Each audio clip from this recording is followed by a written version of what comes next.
Welcome to the Elite BSC podcast, where our entire focus is helping commercial janitorial contractors succeed. You want a growing company, a thriving team, and healthy profits, and we are here to help. My name is Jordan Tong. I'm the founder of Elite BSC, a company dedicated to helping janitorial companies grow and thrive.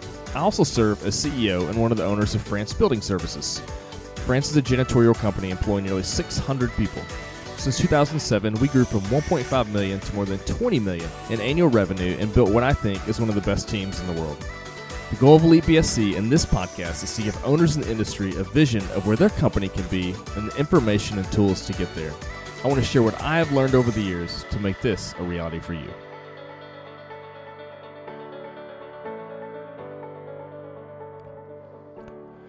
Hey BSCs, it's Jordan Tong here. It's been a couple of weeks since I've dropped a podcast. Life has just gotten busy. You know, my goal is always to do one of these a week, and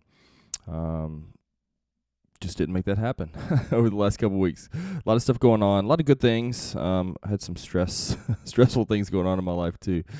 But all is well. And so I want to talk about today a topic. This is going to be aimed more at my listeners who are smaller companies. So let's say you're, $300,000-$400,000 in revenue up to maybe $1.5 million, something like that. And you want to grow. And we're going to talk about how to land large accounts when you're small. And one of the reason this is a question or becomes a question is because if you have listened to anything that I've said or read anything that I've said, one of the things you'll notice on an ongoing basis is that I'm a big advocate of going after bigger accounts. So, we do a lot of sales and marketing work and host some workshops and things, and part of what we talk about all the time is list building and how to build a list and who the ideal client is, etc. And that always ends up getting into discussion about what's the smallest size customer you should get, and actually who is the ideal type of customer that you should be going after, and then building your list accordingly. And one of the things that we, in our workshops, one of the more recent sales workshops we've done, Jeff actually, who co-hosts all the workshops with me, showed a chart of the average size of account we had at our company over the years, and then the corresponding company profitability that we had, along with a couple other metrics. And we just found that overall, as our account size our average account size increased, our other metrics went up, including our bottom line. And so I say all that to say I am a big advocate of, if you're wanting to grow, if you're wanting to take your company to the next level, you've got to start landing bigger accounts, bigger jobs. This is, in some ways, this is true of almost any industry. And, depending on the industry, but this is true in a lot of places. But that creates a little bit of a challenge for the small company, because there's a sense in where when you're small, it's difficult to land the larger customer for a variety of reasons. So, people think that you're not a big enough company to handle their account, or they think you're not, you don't have anything like what they currently have. You're not currently servicing anything like they've got, and so you don't have the street cred to be able to pull it off. And it's almost like it takes one to get one. So one of the things we've struggled with over the years in getting is big educational campuses, so like colleges, for instance. And we never had a college campus, and so it made it really difficult for us every time we would bid on it. They'd want to know what other college campuses we do, and we always would have to resort to some other, long-winded explanation to basically say, hey, we can do this, but we're currently not doing anything exactly like it. And this is why growing is hard. Like hindsight is always 20/20, and sure, I think we could have grown faster if we'd have been more focused on the kinds of accounts we went after, etc. But there is a bit of a stepping stone process to get from small accounts, small overall revenue, to bigger accounts, more revenue as a company as a whole. And sometimes you can't bypass some of those steps in there. some of those incremental steps. So I remember when our company was probably 2.5 mil, maybe 3. I looked at an account in a big city. There was an airport that was there. And I remember the account, once I started crunching some numbers on it, I thought, this is going to end up being like a $2.5 million account. So it's basically going to double the size of the company. And while that could be good, it could also absolutely sink us if it didn't go well. And so we ended up passing on that particular job, which I think was a good decision. So let's go back to the original question. If you're a small company and you're wanting to grow, you're wanting to get those larger accounts, what do you do? How do you go about doing that? And so I think maybe a good place to start is I think you got to define the criteria of what you're wanting to go after.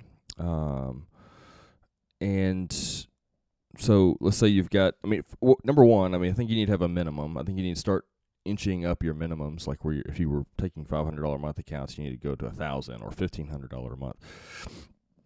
But as we start getting into some of these larger accounts that you'd like to land that would move the needle significantly for you, the $10,000 a month account, the $15,000, the $20,000 a month account. How do we get those? So I think going out and finding a list of companies or building a list of companies that are in that large category obviously is a no-brainer. That takes some effort and some legwork on your part to research and find out information about those places, whether or not they're the size of facility that's going to constitute that. But when you get that opportunity, when you get you're knocking on doors, you've built that list, you're going after some of these bigger accounts, and you get on the phone with someone and talk to them. You don't want to blow that chance. And so let me give you a couple of tips I think that can be helpful in this regard. And so number one is you want to be able to talk the talk. And here's what I mean by that. If you're a small company, but you feel confident that you can service larger customers, like you feel confident in your team and your capabilities, you want to talk like you're a bigger company. And I don't mean this like in a deceptive way, because we obviously don't want to do that. We're not trying to trick anybody into working with us. But to give you for instance, so at my company, I work with my mom, and we had, ever since I've been here, since 2007, she has been here, and she's been our controller, CFO for the company the entire time. And so I would never, in a conversation with a large prospective customer, refer to my mom who does the books, right? Like it sounds like, hey, you guys are this tiny little company. And even when we were smaller, we don't need to project the image like we're some mom and pop podunk company operating out of the trunk of our car. And so I realized this sounds really silly in some ways, but you just want to talk the talk like you're a company, like you're a legitimate company, like you have an operations team and you have a project crew team and you have leadership and you have your finance department and you have HR that's working on things. And you do have these things. I mean, if you have someone that's recruiting and interviewing for you, you have an HR component to your company. But you just want to talk like these big companies are used to talking. So this is the language that they use internally themselves. And so you want to be talking and communicating on the same wavelength as them. And so talking about your company like they talk about their organization exudes this professionalism that they relate with. Now, on a small account, I don't think it matters nearly as much. But on a big account with a bigger corporation, I think it does matter, particularly if the buyer is more sophisticated. And I think I do think it matters. And so you just want to be careful how you communicate and don't show your hand too easily if you're a smaller company. We don't want to sound desperate either. So when we're talking the talk, we want to exude a confidence, and we don't need this customer. We think we do a good job for them, and we'd like to go after the business, but our life is not depending on it. So we're not going to be the desperate boyfriend who's going after the girl, and it just only makes him more unattractive the more desperate that he is. So we don't want to do that. We want to have this confidence and want to speak in such a way that we exude that. So, and then next, this is just really taking this to the next level. When you actually get the opportunity to bid, you actually, they've opened the door for you to communicate with them, to maybe do a walkthrough and do a presentation. So we want to talk the talk. We also want to walk the walk. And by that, I just mean from the way that we dress and act in these walkthrough meetings to the proposals that we deliver to them and the terms that we offer them. Again, we want it to back up the things that we have been saying. So we want to dress professionally when we go to these meetings. When we submit a proposal, we want it to be customized to them. We want it to be a professional proposal. We want to look like we're competing against that we're just as good as some of these bigger companies. And I realize some of this is stupid. Like, my ability to put together a proposal has really no bearing on what my operations team can do. That being said, if somebody comes to me with a one-page proposal that they typed out real quick in a Word document versus someone who has a 10 or 15 page with their key selling points and et cetera, and it looks good, I'm way more inclined to go with the one that looks good, whether or not that's fair or not. If I'm just comparing two and I've got no other data points to go off of, I'm going with the one that looks better. Because to me, they've shown professionalism. They've shown they've got thought and energy behind what they're trying to sell, and it bodes well for them. And so I think the same needs to be said for us. And what's great about technology now is there's so much you can do on such a low budget. So with platforms like Canva, you can create so much stuff. And if you struggle creating it yourself, you can go to a website like Upwork and go find a freelancer to do this stuff for you, and get it done so cheaply. and I think it's worth the time and the effort. And so we talk the talk, we walk the walk in the facility. Now, when it comes time to actually presenting the proposal, you want to make sure that you're in the ballpark price range. Okay, that's important. We want to be competitive. We don't want to be significantly low. We don't want to be significantly expensive. We love to be right in the middle. And that takes some time to get there, and sometimes you swing and miss, and that's what happens. But we definitely want to do our best to get our pricing in line. And then you're going to have to inevitably deal with okay, tell me why we should choose you, or hey, what other accounts do you service like this? They're trying to, and rightly so, trying to vet who they're potentially going to use in order to weed out somebody that's going to end up being a failure for them.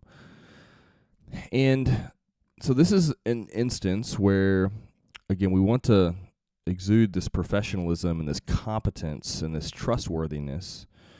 But at the same time, I think it's okay to show your hand a little bit in saying, like, hey, you are an ideal customer for us, and you would be, this is what I always say, even if it's the largest customer, if we're going after a big one, I'd say, hey, you would be in our top 5. If we get this account, it'd be a top 5. You'd be a top 5 customer for us. And as one of the owners here, I can assure you we're going to give more time and energy into this account in order to make it successful, because it's a big deal to us. That may not be the case for everybody that bids on this, but for us in particular, that is. And so while we may not be as big as some of these other companies, there's going to be a level of attention you're going to get from us that I don't think you're going to get from somebody else. And, that may not always land with somebody, but I think that goes a long way. So I think there is if you've demonstrated you're competent, professional, trustworthy, you can then turn the tables a little bit and use your smallness to your advantage, I think. And because I think we all resonate with this. If I was going to build a home and there's this massive home builder in my community and I would just be like one cog in the machine of another home for them, yeah, they know what they're doing, but it would feel cold. I might not get the personalization or the attention that I want in that process. But if there's a smaller home builder who's maybe much, much smaller, but also has demonstrated they're very competent, and they're going to give me a more one-on-one personal touch in this home building process, I'm going to go with that second one for sure, in part because of the level of attention that they're going to give me. So I think we can use our smallness as an advantage so long as we've already established that credibility in the eyes of the prospective client. So I realize for some of you smaller or bigger contractors, this maybe doesn't land as much, and maybe you're already past this particular season. But I know if you're a smaller contractor and you really want to grow, you want to get over that hump, that plateau, I know that getting these large accounts is the quickest way to get you there. And once you get 1 or 2 or 3, you can start having a little bit of a snowball effect where it gets a little bit easier to pick them up. And so hopefully these tips maybe give you a little bit of insight into maybe how to land that first 1 or 2. That'll get you on the way to growing at the rate that you'd like to and getting the kinds of accounts that you would like to. We got a lot of resources at EliteBSC.com on stuff like this. I'd encourage you to check it out. If you're not a member of our group, Elite BSC, I'd encourage you to go to our website and check that out. This is the kind of stuff we talk about all the time, and there's lots of people in our community that can help you on this journey. So hope you have a great week, and we'll see you next time. If you found the information in this podcast helpful, please like and subscribe on whatever podcast platform that you're using. If you would like more resources or help to grow your cleaning company, head over to EliteBSC.com. We have loads of articles, videos, free tools, coaching options, and a lot more. If your company is greater than $500K in revenue and you want to take your learning experience to the next level, check out our mastermind group. You can learn more about that at EliteBSC.com/mastermind.